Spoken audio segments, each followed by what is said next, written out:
రోజు పిల్లలు స్కూల్ నుంచి రాగానే ఏదో ఒకటి తినడానికి అడుగుతారు.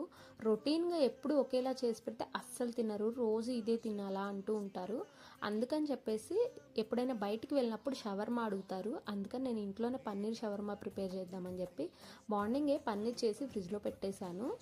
ఇంకా ఈవినింగ్ వెళ్ళొచ్చే టైంకి కొంచెం పసుపు, ఉప్పు, కారం, కొంచెం గరం మసాలా, కొంచెం తందూరి మసాలా పౌడర్, కొంచెం పెరుగు వేసేసి మొత్తం కలిపేసి పన్నీర్ పీసెస్కి కలిపి ఒక 10 మినిట్స్ పాటు పక్కన పెట్టేసుకొని ఒక ప్యాన్లో కొంచెం గీ ఆర్ లేదా బటర్ వేసేసుకొని రెండు వైపులా మంచిగా కాల్చుకోవాలి. పన్నీర్ని ఫ్లేవర్ చాలా బాగుంటుంది. దీన్ని తీసి పక్కన పెట్టి ఒక రోటీ చేసుకొని రెండు వైపులా మంచి లైట్ కాల్చేసుకొని మైనీస్ అలానే టొమాటో సాస్ వేసుకొని రోటీ మొత్తం మంచిగా అప్లై చేసి ఎక్కువ వెజ్జెస్తో చేసుకుంటే టేస్ట్ చాలా బాగుంటుంది. క్యాబేజ్, క్యారెట్, క్యాప్సికమ్, సన్నగా తరిగిన ఆనియన్, మనం ముందుగా రెడీ చేసి పెట్టుకున్న పన్నీర్ని కట్ చేసుకొని ఇందులో వేసేసుకోవడమే, రోల్ చేసి తీసుకోవడమే. హెల్దీ వేలో